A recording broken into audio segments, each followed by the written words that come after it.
الحمد لله نحمده ونستعينه ونستغفره ونعوذ بالله من شرور أنفسنا ومن سيئات أعمالنا من يهده الله فلا مضل له ومن يضلل فلا هادي له وأشهد أن لا إله إلا الله وحده لا شريك له وأشهد أن محمدًا عبده ورسوله يا أيها الذين آمنوا اتقوا الله حق تقاته ولا تموتن إلا وأنتم مسلمون يا أيها الناس اتقوا ربكم الذي خلقكم من نفس واحدة وخلق منها زوجها وبث منهما رجالا كثيرا ونساء واتقوا الله الذي تساءلون به والأرحام إن الله كان عليكم رقيبا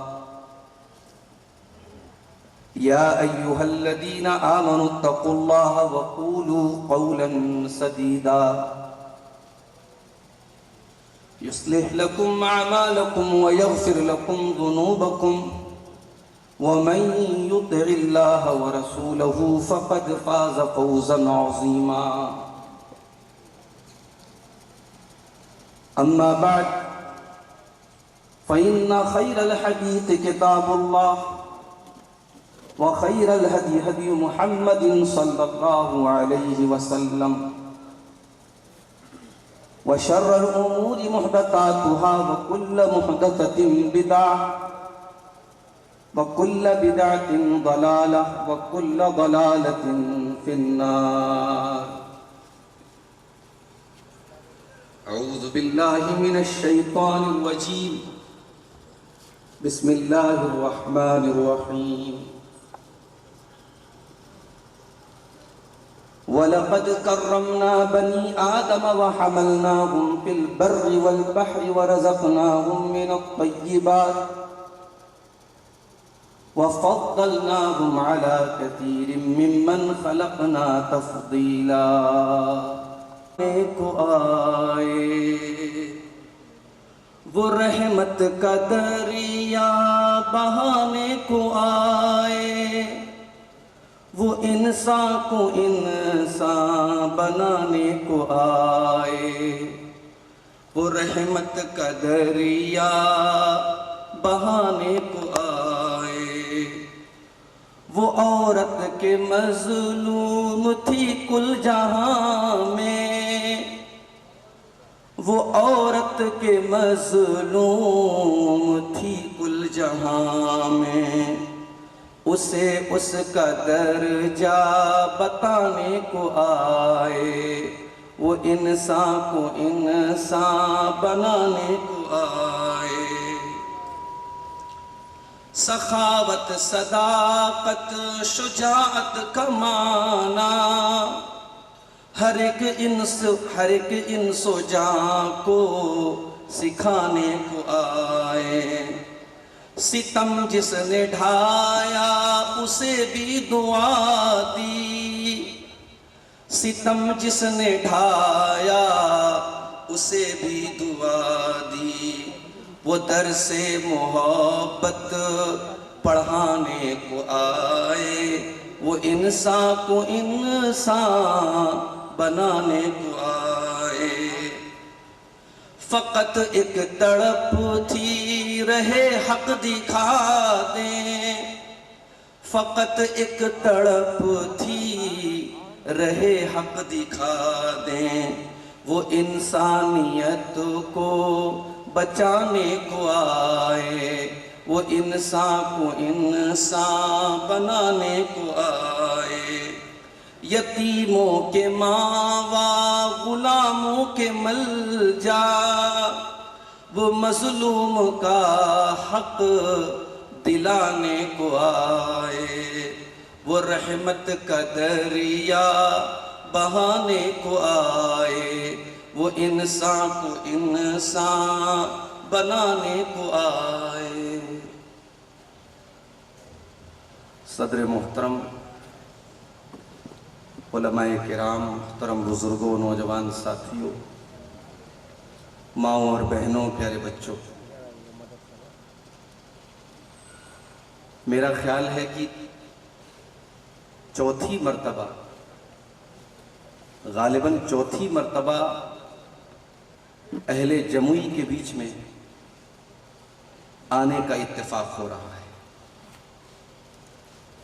نہ آپ میرے لیے نئے ہیں، نہ میں آپ کے لیے نیا ہوں۔ یہ آپ کی محبت ہے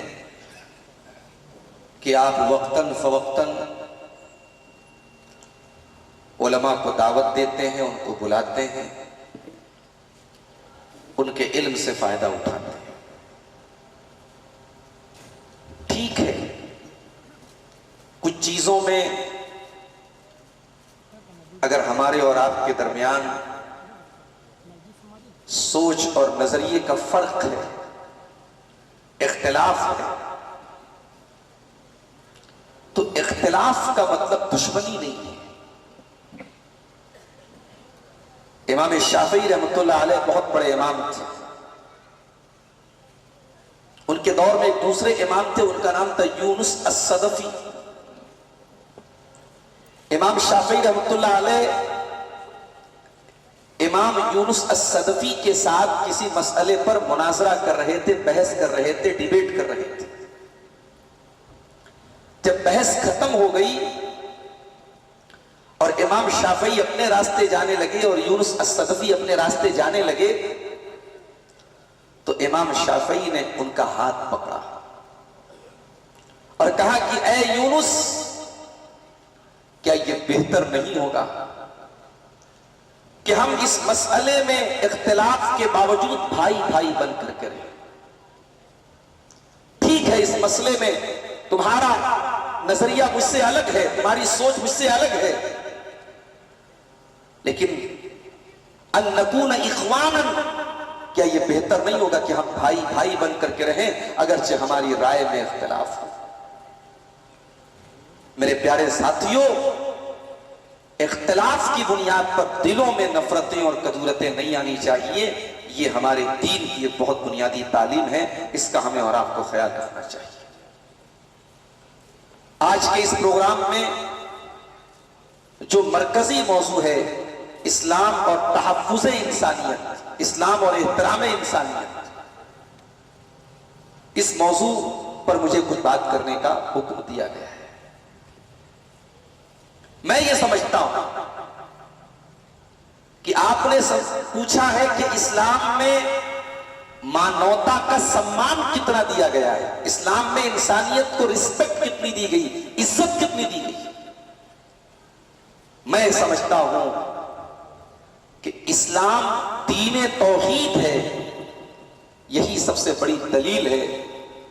اسلام انسانیت کا احترام کرتا ہے، اس کی سب سے بڑی دلیل یہ ہے اسلام توحید کا درس دیتا ہے۔ اسلام ہمیں یہ سکھاتا ہے ہم کریٹر کی عبادت کریں، کریشن کی نہ کریں، اپنے ہی جیسے انسانوں سے مدد نہ مانگیں۔ ہم انسان ہیں، اللہ تعالیٰ نے ہمیں بہت اونچا مقام دیا ہے، بہت عزت دی ہے، بہت سمان دیا ہے۔ اس سمان کا یہ تقاضا ہے کہ ہم اللہ تبارک و تعالیٰ کی توحید کا اقرار کریں، ہم سر جھکائیں تو اسی کی بارگاہ میں جھکائیں، ہم ہاتھ پھیلائیں تو اسی کی بارگاہ میں پھیلائیں۔ انسانیت کی اس سے بڑی انسلٹ کوئی نہیں ہو سکتی، انسانیت کا اس سے بڑا اپمان کوئی نہیں ہو سکتا، انسانیت کی اس سے بڑی توہین کوئی نہیں ہو سکتی کہ انسان اللہ کو چھوڑ کر کے کسی پیڑ سے مدد مانگے، کسی پتھر سے مدد مانگے، کسی جانور سے مدد مانگے۔ انسان اپنے ہی جیسے انسانوں کے آگے ہاتھ پھیلانے لگے۔ اسی لیے قرآن کا پہلا پارہ اٹھاؤ، اللہ فرماتا ہے یا ایھا الناس اعبدوا ربکم الذی خلقکم والذین من قبلکم لعلکم تتقون. ہے مانو جاتی، اے انسانوں، سارے انسانوں کو خطاب کر کے قرآن کہہ رہا ہے کہ اے انسانوں، اس اللہ کی عبادت کرو جس اللہ نے تم کو پیدا کیا، تم سے پہلے کے لوگوں کو بھی پیدا کیا تاکہ تم اللہ سے ڈرنے والے بن جاؤ. الذی جعل لکم الارض فراشا والسماء بناء وانزل من السماء ماء. جس اللہ نے تمہارے لیے زمین کو بچھونا بنایا، آسمان کو چھت بنایا اور آسمان سے بارش نازل فرمائی. فَأَخْرَجَ بِهِ مِنَ الثَّمَرَاتِ رِزْقًا لَكُمْ فَلَا تَجْعَلُوا لِلَّهِ أَنْدَادًا وَأَنْتُمْ تَعْلَمُونَ. میرے بندو، وہ اللہ جو بارش بھی برسا رہا ہے، جس نے زمین کو بھی پیدا کیا، جس نے آسمان کو بھی پیدا کیا، اس اللہ کے برابر دوسروں کو نہ ٹھہراؤ، اس اللہ کا درجہ کسی اور کو نہ دو، اس اللہ کا مقام کسی اور کو نہ دو. اس سے بڑھ کے افسوس کی بات کیا ہو سکتی ہے؟ میں غیر مسلموں سے شکوہ نہیں کرتا، ان کو تو توحید سمجھائی نہیں گئی، ان کو تو توحید بتائی نہیں گئی. مجھے شکوہ تو اپنے ان بھائیوں سے ہے جو نماز میں آتے ہیں تو کہتے ہیں ایاک نعبد و ایاک نستعین. اے اللہ، ہم تیری ہی عبادت کرتے ہیں اور تجھ ہی سے مدد مانگتے ہیں. نماز میں یہ اقرار کرتے ہیں اور نماز کے باہر جب نکلتے ہیں تو بگڑی بنانے والا کسی اور کو بنا دیتے ہیں، غوث اعظم کسی اور کو بولنے لگتے ہیں، مشکل کشا کا خطاب کسی اور کو دینے لگتے ہیں، دستگیر کا ٹائٹل کوئی اور لے کے چلا جاتا ہے، غریب نواز کوئی اور بن جاتا ہے، بندہ نواز کوئی اور بن جاتا ہے، بگڑی بنانے والا کوئی اور بن جاتا ہے. کہنے والے تو یہاں تک کہہ دیتے ہیں اللہ کے پلے میں وحدت کے سوا کیا ہے، لینا ہے ہمیں جو کچھ لے لیں گے محمد سے. میرے پیارے ساتھیوں، یہ توحید کا جنازہ ہم نے نکال کر اور ہم یہ رونا روتے ہیں، ہم پر اللہ کی مدد کیوں نہیں آتی، ہماری مسجدیں محفوظ کیوں نہیں، ہمارے مدرسے محفوظ کیوں نہیں، ہماری جان و مال محفوظ نہیں. اے مسلمان، تجھ سے بڑا نمک حرام کون ہوگا، تجھ سے بڑا ناشکرا کون ہوگا کہ تو نماز میں یہ اقرار کرتا ہے کہ ہم عبادت تو صرف اور صرف اللہ کی کرتے ہیں، اور نماز کے باہر نکلتا ہے تو تیرے مشکل کشا کوئی اور ہو جاتے ہیں، تیرے غوث اعظم کوئی اور ہو جاتے ہیں، تیرے دستگیر کوئی اور ہو جاتے ہیں. انسان کا مقام اس میں ہے، اس کی عزت اس میں ہے کہ انسان اپنے رب کو پہچان لے، اپنے خالق کو پہچان لے، اپنے رب کی عبادت کرے میرے ساتھ. اور یہی وجہ ہے کہ قرآن کہتا ہے کہ عقل مند وہ لوگ نہیں ہیں جن کے پاس ڈگریاں بہت زیادہ ہیں، جن کے پاس دنیا کی نالج بہت زیادہ ہے، وہ عقل مند لوگ نہیں ہیں. ورنہ سپریم کورٹ اور ہائی کورٹ کے ججوں کو بھی آپ نے دیکھا ہوگا کسی جانور کو دیکھ کر کے ہاتھ جوڑ دیا، کسی پتھر کے بت کے آگے سجدہ کر رہے ہیں، کسی پیڑ کو دیکھ کر کے اس کی عبادت کر رہے ہیں، کسی ندی کی عبادت کر رہے ہیں، کسی شرمگاہ کی عبادت کر رہے ہیں. اتنی تعلیم، اتنی ایجوکیشن، اتنی شکشا ہونے کے باوجود اللہ کو نہیں پہچان رہے ہیں، کریشن کی عبادت کر رہے ہیں، کریٹر کی نہیں کر رہے ہیں. قرآن کہتا ہے ان فی خلق السماوات والارض واختلاف اللیل والنہار لآیات لأولی الالباب. بے شک آسمانوں اور زمین کی پیدائش کے اندر اور رات اور دن کے آنے جانے کے اندر عقل مندوں کے لیے نشانیاں ہیں. الذین یذکرون اللہ قیاما وقعودا وعلی جنوبہم. عقل مند کون ہے؟ جو کھڑے ہو کر کے بھی اللہ کو یاد کرتے ہیں، جو بیٹھ کر کے بھی اللہ کو یاد کرتے ہیں، جو لیٹ کر کے بھی اللہ کو یاد کرتے ہیں. وَيَتَفَكَّرُونَ فِي خَلْقِ السَّمَاوَاتِ وَالْأَرْضِ. اور زمین و آسمان کی پیدائش کے اوپر غور کرتے ہیں، اور جب غور کرتے ہیں تو اس نتیجے پر پہنچتے ہیں رَبَّنَا مَا خَلَقْتَ هَذَا بَاطِلًا سُبْحَانَكَ فَقِنَا عَذَابَ النَّارِ. اے اللہ، اس کائنات کو تو نے بیکار تو نہیں بنایا، بے مقصد تو نہیں بنایا. اے اللہ، تو ساری کائنات کا پیدا کرنے والا ہے، تو نے دنیا کو پیدا کرنے کے پیچھے تیرا ایک مقصد ہے، تو نے ہم کو اپنی عبادت کے لیے پیدا کیا ہے. اے اللہ، تو ہمیں تو اپنی عبادت کرنے والا بنا لے. فقنا عذاب النار. اور ہم کو جہنم کی آگ سے بچا لے. عقل مند وہ لوگ ہیں میرے ساتھی جو اپنی زندگی کے مقصد کو پہچانتے ہیں. آج کی دنیا کا کیا ہے؟ کھاؤ کماؤ انجوائے کرو. To eat to drink to enjoy. یہ ہے انسان کی زندگی.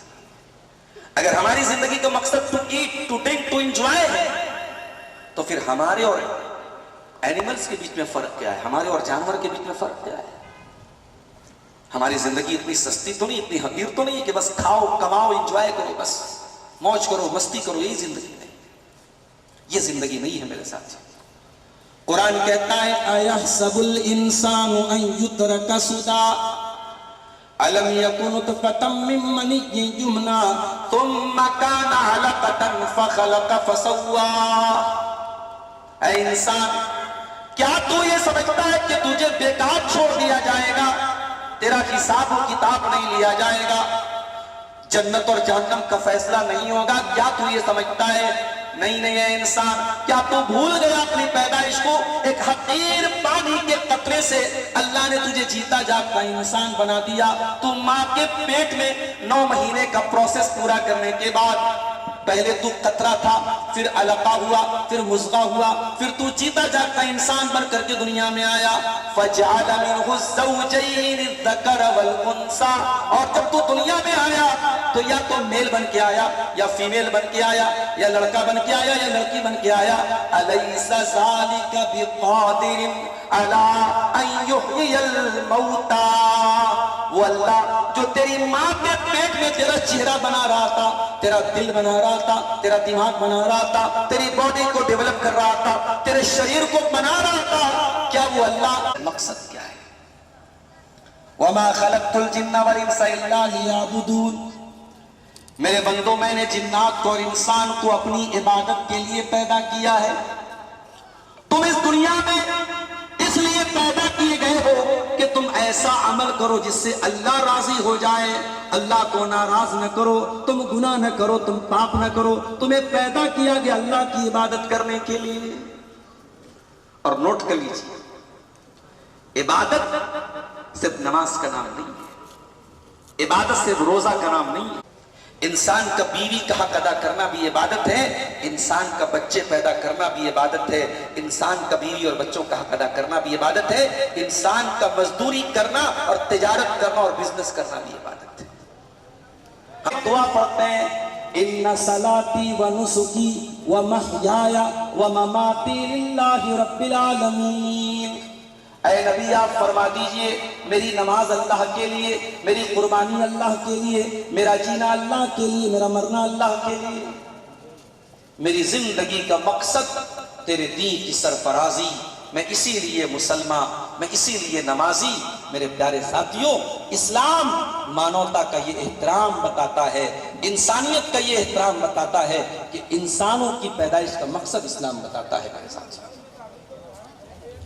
اور آگے بڑھیے، دنیا میں آج مانو ادھیکار کے کمیشنز موجود ہیں، ہیومن رائٹس کے کمیشن موجود ہیں جو یہ طے کرتے ہیں کہ انسانوں کو کون کون سے ادھیکار حاصل ہیں.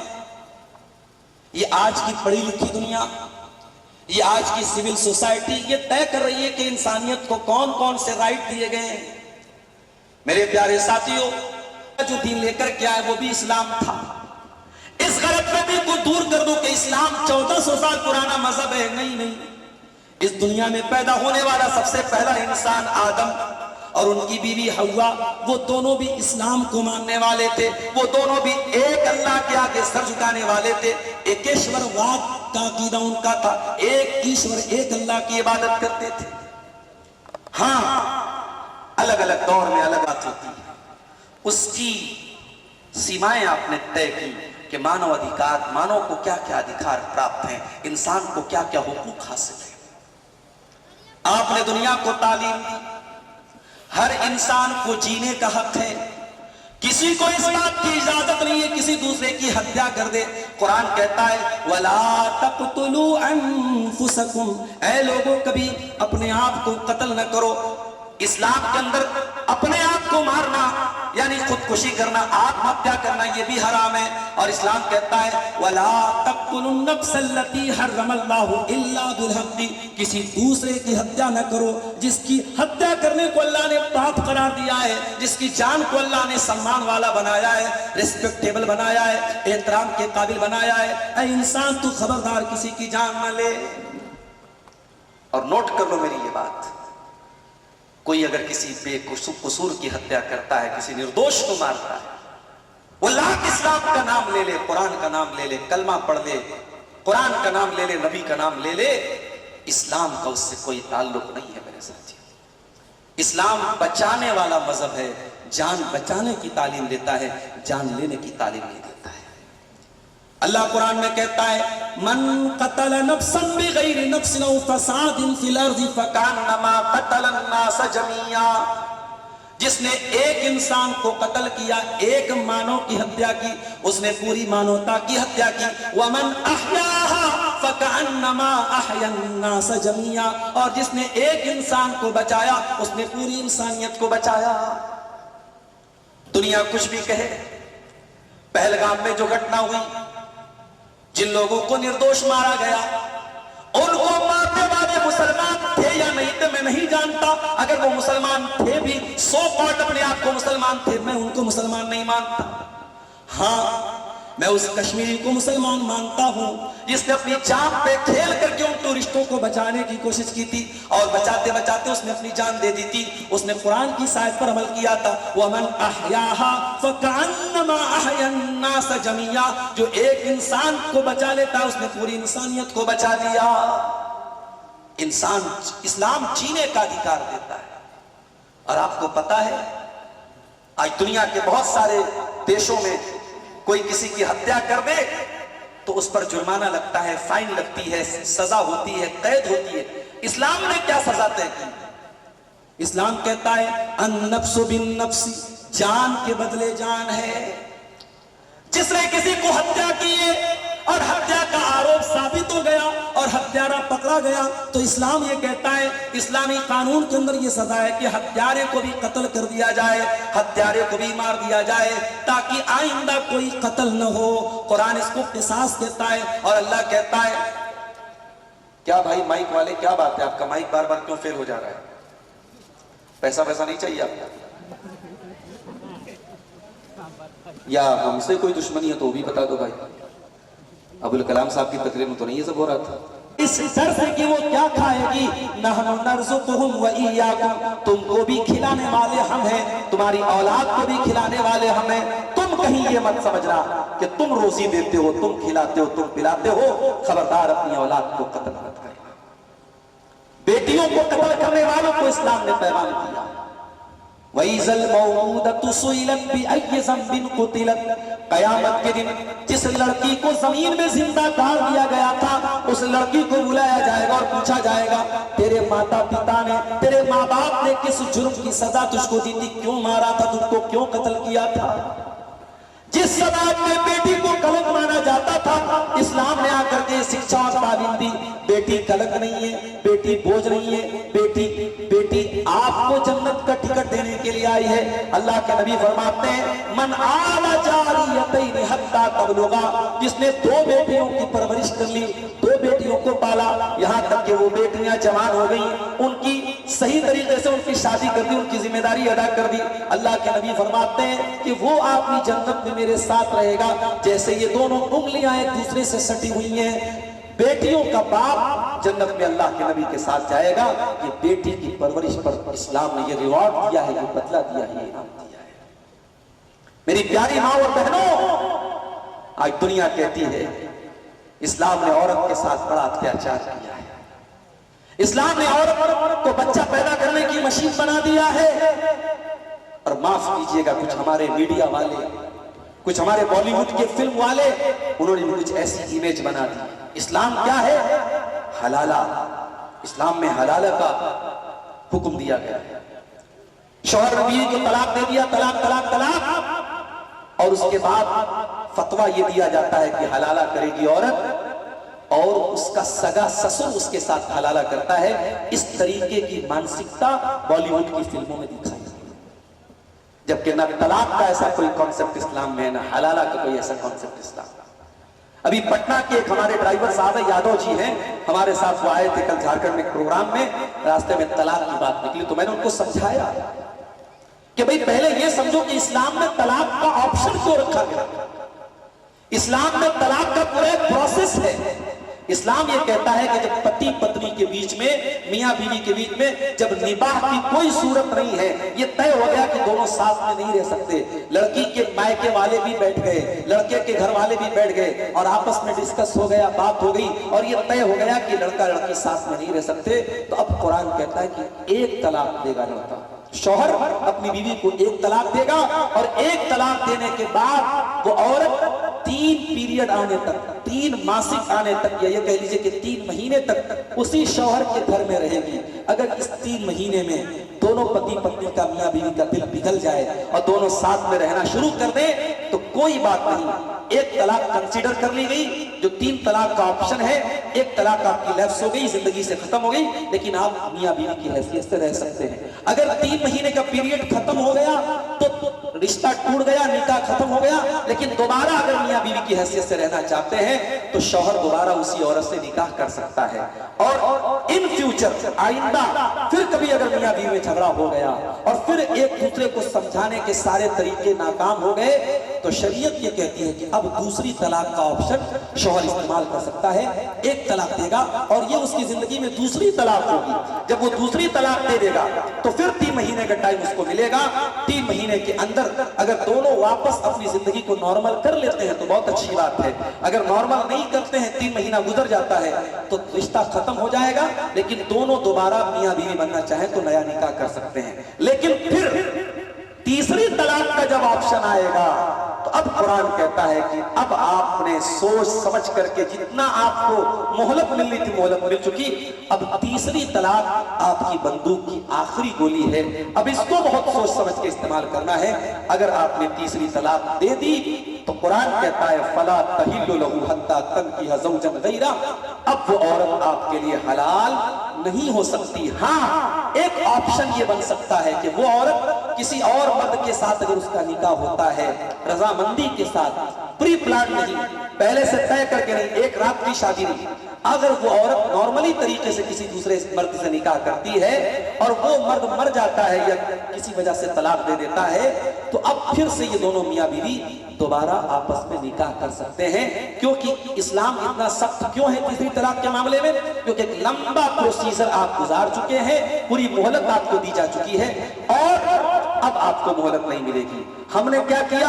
ہم نے طلاق کے اس پورے پروسیس کو خراب کر ڈالا اور طلاق طلاق طلاق بول کر کے ہم نے بیوی کو طلاق دیا. اب اس میں کچھ علماء نے یہ فتویٰ دے دیا کہ صاحب وہ 3 طلاق ہو گئی اور اس کے بعد اب شوہر کو پچھتاوا ہو رہا ہے کہ میں نے کیسے طلاق دے دیا. تو وہاں حلالہ کی بات آتی ہے. معاف کیجئے گا میرے بھائیوں، اس حلالہ کا جس کو بالی ووڈ میں پروموٹ کیا جا رہا ہے، جس کو فلموں میں دکھایا جا رہا ہے، اس حلالہ کا اسلام سے کوئی تعلق نہیں ہے. اسلام بہت صاف ستھرا دین ہے. اس میں ایک عورت کی ڈگنیٹی، ایک عورت کے سمان اور ایک عورت کی عزت کا پورا لحاظ رکھا گیا ہے.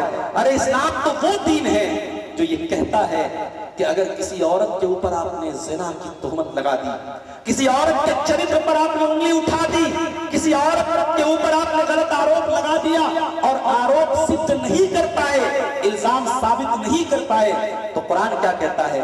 ان الذین یرمون المحصنات ثم لم یاتوا باربعۃ شہداء فاجلدوہم 80 جلدہ، جو ایسی پاک دامن عورتوں کے اوپر غلط آروپ لگاتے ہیں ان کو 80 کوڑے مارے جائیں گے. اسلامی قانون میں، اسلامی عدالت میں یہ سزا ہے کہ ان کو 80 کوڑے مارے جائیں گے. اے عورتوں، تمہارا یہ سمان ہے کہ تمہارے چرتر پر انگلی اٹھانے والا اس کو 80 کوڑے کی سزا دی جائے گی. اور اگر کوئی کسی عورت کا ریپ کر دے تو غیر شادی شدہ کو 100 کوڑے مارے جائیں گے اور شادی شدہ کو تو سزائے موت دے دی جائے گی. یہ ریپ کرنے والے کی سزا ہے، یہ انلیگل طریقے سے مرد اور عورت کے ریلیشن شپ بنانے کی سزا ہے. اسلام سے بڑا انسانیت کا احترام اور مانوتا کا سمان کون سکھاتا ہے میرے ساتھ؟ اسلام رائٹ ٹو ایکسپریشن بھی دیتا ہے، رائٹ ٹو اسپیچ. بولنے کی آزادی، رائٹ ٹو ریلیجن، مذہب کی آزادی بھی دیتا ہے۔ اسلام میں کوئی زور زبردستی نہیں۔ یہ جو کہا جاتا ہے نا جبری دھرم پریورتن، اسلام میں جبری دھرم پریورتن کی کوئی گنجائش نہیں۔ اسلام کوئی زبردستی کے سودے کا نام ہے ہی نہیں۔ لا اکراہ فی الدین، دین کے اندر کوئی زور زبردستی نہیں ہے۔ قد تبین الرشد من الغی، ہدایت کا راستہ بالکل کلیئر ہو چکا ہے۔ سچ کیا ہے، جھوٹ کیا ہے، حق کیا ہے، باطل کیا ہے، بالکل کلیئر ہو چکا ہے۔ اب جس کو سچائی کو سویکار کرنا ہے وہ کر لے، جس کو نہیں کرنا ہے وہ کر لے، اس کو اللہ سزا دے گا۔ ہمیں کسی کے اوپر زور زبردستی کرنے کا کوئی ادھیکار نہیں ہے۔ اسلام میں رائٹ ٹو ایجوکیشن، تعلیم حاصل کرنے کا، کسی کو تعلیم حاصل کرنے کے حق سے آپ محروم نہیں کر سکتے۔ لڑکا ہو، لڑکی ہو، 50 سال کا بوڑھا بھی ہو، اگر وہ تعلیم حاصل کرنا چاہے، علم حاصل کرنا چاہے، اسلام نے کوئی لمٹ نہیں رکھی، کوئی پابندی نہیں رکھی۔ اسلام ہمیں تعلیم حاصل کرنے کا حکم دیتا ہے۔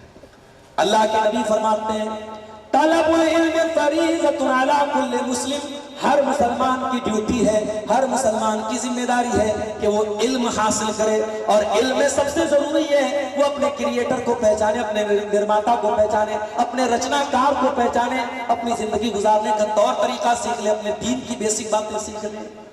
علم حاصل کرنا ہر مسلمان کی ڈیوٹی ہے، دین کا بیسک علم سیکھنا ہر مسلمان کی ذمہ داری ہے میرے ساتھ۔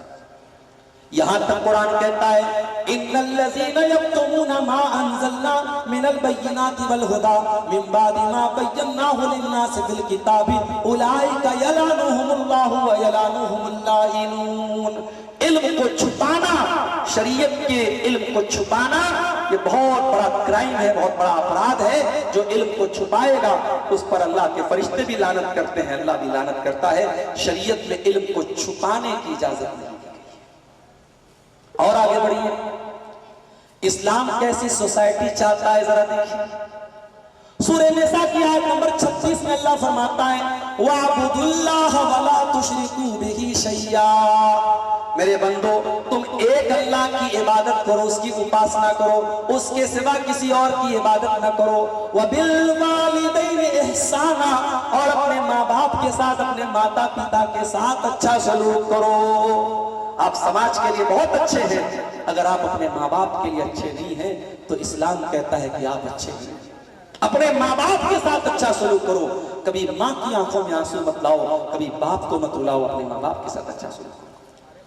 وَبِذِي الْقُرْبَىٰ، اور جو تمہارے رشتہ دار ہیں، جو تمہارے ریلیٹیو ہیں، جو تمہارے سمبندی ہیں، کوئی چچا ہے، کوئی تایا ہے، کوئی کھالا ہے، کوئی نانا ہے، کوئی دادا ہے، یہ جو رشتے تمہارے ہیں، یہ رشتے کوئی تم نے نہیں بنائے، یہ رشتے تو اللہ نے بنائے ہیں، اس لیے اپنے رشتے داروں کے ساتھ اچھا سلوک کرو۔ آج کا نوجوان سوشل میڈیا پہ مدرس ڈے کی لمبی لمبی پوسٹ لگاتا ہے۔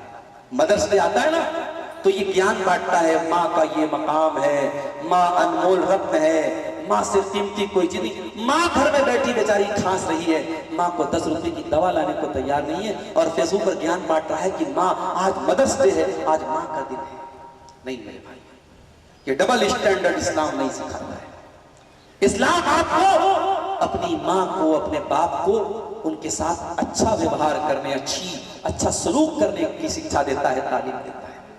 اور آپ کے جو سمبندی ہیں، جو رشتہ دار ہیں، اسلام کہتا ہے جب آپ زکات نکالیں، جب آپ صدقہ کریں، دان کریں، چیریٹی کریں، تو پہلے اپنے رشتہ داروں میں دیکھیں، آپ پیٹ بھر کے کھانا کھائیں، آپ کا سگا بھائی بھوکا رہ جائے۔ یہ اسلام کی تعلیم نہیں ہے۔ اسلام ایسی سوسائٹی نہیں چاہتا ہے میرے ساتھ، اسلام ایسا سماج نہیں چاہتا ہے۔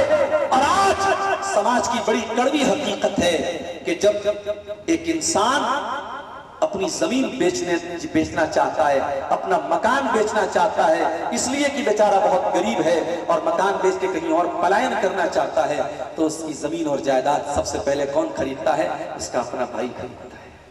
یہ سماج کی بڑی کڑوی حقیقت ہے میرے ساتھ۔ اسلام کی بڑی بڑی باتیں کرنے والے آج اپنے باپ کی پراپرٹی میں اپنی بہن کا حق دینے کو تیار نہیں ہے، اپنی بیٹی کا حق دینے کو تیار نہیں ہے۔ اور بہن اگر آ کر کے مانگ لے کہ بھیا میرے باپ کی پراپرٹی، میرے باپ کی زمین، میرے باپ کی جائیداد، میرے باپ کے پیسے میں شریعت نے میرا بھی حق بتایا ہے، وہ دے دے، تو بھائی کہتا ہے بہن سے زمین دے دوں گا، جائیداد دے دوں گا، مگر زندگی بھر کے لیے رشتہ توڑ دوں گا۔ اگر رشتہ رکھنا ہے تو زمین دوبارہ مت مانگنا، جائیداد دوبارہ مت مانگنا۔ اور ایک بات کہتا ہوں جموئی والوں کہ جن لوگوں نے اپنی بہن بیٹیوں کا حق چھینا ہے، کبھی وہ مر جائے نا تو ان کے جنازے میں ضرور جانا، کسی اور کے جنازے میں جانا چاہے مت جانا۔ جنہوں نے اپنی ماں، اپنی بیٹیوں کا حق مارا ہے، اپنی بہنوں کا حق مارا ہے، پڑوسی کا حق مارا ہے، رشتہ دار کا حق مارا ہے، ان کے جنازے میں ضرور جانا اور جا کے دیکھنا کہ وہ دنیا سے کیا لے کے جا رہا ہے، وہ دنیا سے کون سی زمین لے کے جا رہا ہے، کون سی جائیداد لے کے جا رہا ہے۔ ارے خالی ہاتھ دنیا میں آیا تھا، خالی ہاتھ دنیا سے جا رہا ہے۔ اس کی کفن کا جو کپڑا ہے اس میں کوئی پاکٹ نہیں ہے، اس کے بینک بیلنس کی کوئی چیک بک اس کے پاس نہیں ہے، کوئی کیش رقم اس کے پاس نہیں ہے۔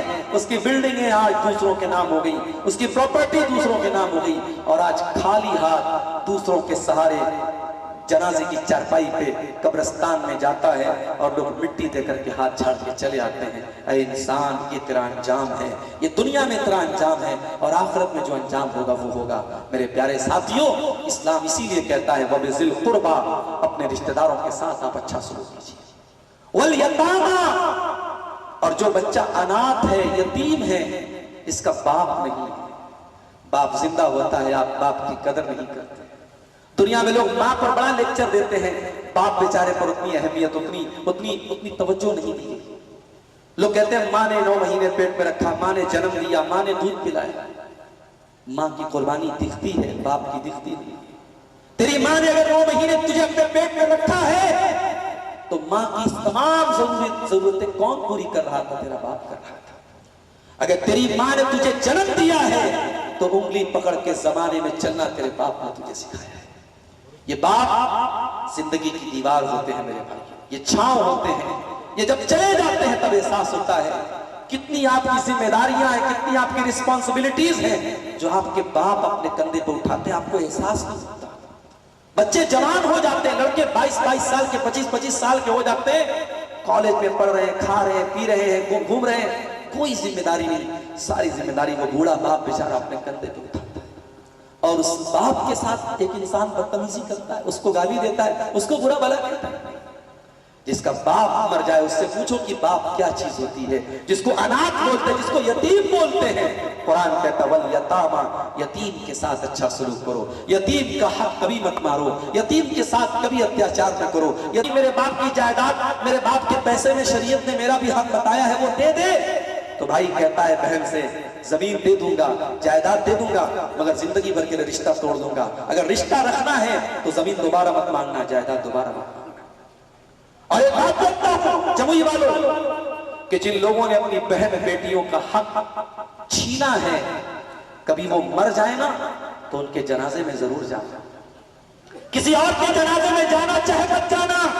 جنہوں نے اپنی ماں، اپنی بیٹیوں کا حق مارا ہے، اپنی بہنوں کا حق مارا ہے، پڑوسی کا حق مارا ہے، رشتہ دار کا حق مارا ہے، ان کے جنازے میں ضرور جانا اور جا کے دیکھنا کہ وہ دنیا سے کیا لے کے جا رہا ہے، وہ دنیا سے کون سی زمین لے کے جا رہا ہے، کون سی جائیداد لے کے جا رہا ہے۔ ارے خالی ہاتھ دنیا میں آیا تھا، خالی ہاتھ دنیا سے جا رہا ہے۔ اس کی کفن کا جو کپڑا ہے اس میں کوئی پاکٹ نہیں ہے، اس کے بینک بیلنس کی کوئی چیک بک اس کے پاس نہیں ہے، کوئی کیش رقم اس کے پاس نہیں ہے۔ اس کی بلڈنگیں آج دوسروں کے نام ہو گئی، اس کی پراپرٹی دوسروں کے نام ہو گئی، اور آج خالی ہاتھ دوسروں کے سہارے جنازے کی چارپائی پہ قبرستان میں جاتا ہے اور لوگ مٹی دے کر کے ہاتھ جھاڑ کے چلے آتے ہیں۔ اے انسان، یہ تیرا انجام ہے، یہ دنیا میں تیرا انجام ہے، اور آخرت میں جو انجام ہوگا وہ ہوگا۔ میرے پیارے ساتھیوں، اسلام اسی لیے کہتا ہے وَبِذِی الْقُرْبَى، اپنے رشتہ داروں کے ساتھ آپ اچھا سلوک کیجیے۔ وَالْیَتَامَى، اور جو بچہ اناتھ ہے، یتیم ہے، اس کا باپ نہیں ہے، باپ زندہ ہوتا ہے، آپ باپ کی قدر نہیں کرتے۔ دنیا میں لوگ ماں پر بڑا لیکچر دیتے ہیں، باپ بیچارے پر اتنی اہمیت، اتنی توجہ نہیں دی۔ لوگ کہتے ہیں ماں نے 9 مہینے پیٹ میں رکھا، ماں نے جنم دیا، ماں نے دودھ پلایا۔ ماں کی قربانی دکھتی ہے، باپ کی دکھتی نہیں۔ تیری ماں نے اگر 9 مہینے تجھے اپنے پیٹ میں رکھا ہے تو ماں کی تمام ضرورتیں کون پوری کر رہا تھا؟ تیرا باپ کر رہا تھا۔ اگر تیری ماں نے تجھے جنم دیا ہے تو انگلی پکڑ کے زمانے میں چلنا تیرے باپ نے تجھے سکھایا ہے۔ یہ باپ